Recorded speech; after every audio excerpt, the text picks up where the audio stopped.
Baik, silahkan. Siapa lagi? Ibu, silahkan, Bu. Bismillahirrahmanirrahim. Pak Ustadz, mengapa iman menjadi syarat terbebas dari kerugian? Bukan hanya dengan amal soleh saja sudah cukup. Terima kasih. Iya, kita lihat. Yang pertama dulu, dalam pandangan agama apapun, kerugian itu bisa di dunia, bisa di akhirat. Ya kan? Yang kedua,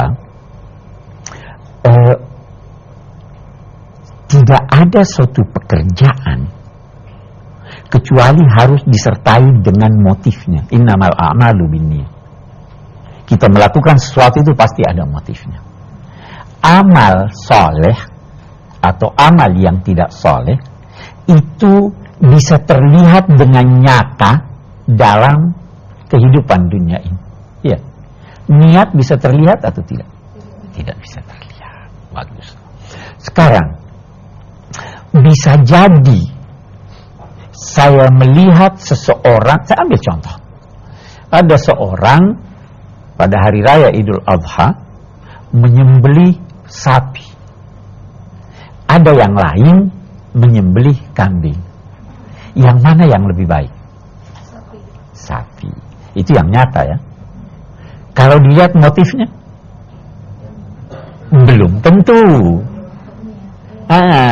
Disinilah peranan niat. Itu sebabnya dalam ajaran agama ada iman dan ada amal soleh.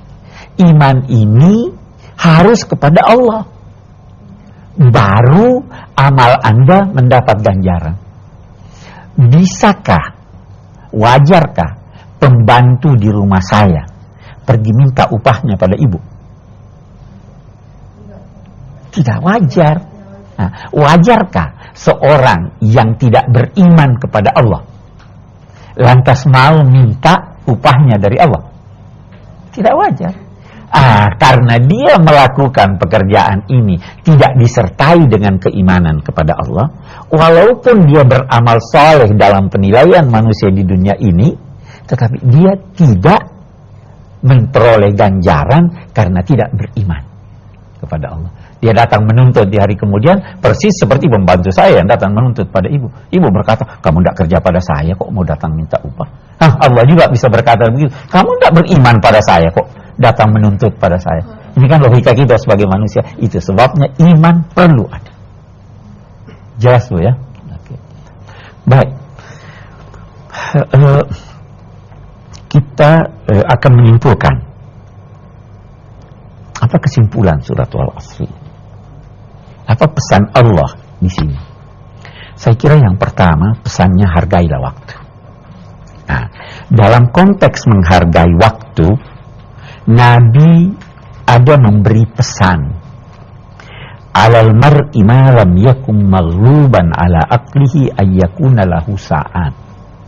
Seorang selama belum terkalahkan akalnya oleh nafsunya, selama belum gila, hendaknya dia mempunyai waktu-waktu tertentu. Sa'atun yunaji fiha rabbahu. Ada waktu dia berdialog dengan Tuhan. Salat, tafakkur, zikir, ada waktu untuk itu. Wa sa'atun yuhasibu fiha nafsahu. Ada waktu dia melakukan introspeksi terhadap dirinya. Wa sa'atun yatafakkaru fiha fi khalqis samawati wal ardh.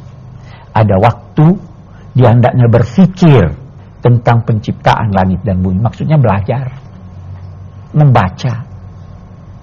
Wa sa'atun yakhlu fiha li hajatihi wa hajati ahlihi min mat'amin wa mashrab. Dan ada lagi waktu yang dia gunakan untuk memenuhi kebutuhannya dan kebutuhan keluarganya, makan, minum. Itu pembagian waktu. Ada waktu buat ada waktu buat bekerja, ada waktu buat beristirahat. Dibagilah itu waktu. Dilihat, saya tidak berkata seperempat buat ini, seperempat buat ini, seperempat buat ini, tetapi dibagi secara proporsional. Itu yang pertama pesannya. Yang kedua, sadarilah bahwa penyesalan tidak datang terlebih dahulu. Tapi penyesalan itu datang kemudian pada waktu asar hidup seseorang. Yang ketiga, yang kita bisa ambil kesimpulan di sini adalah waktu itu netral.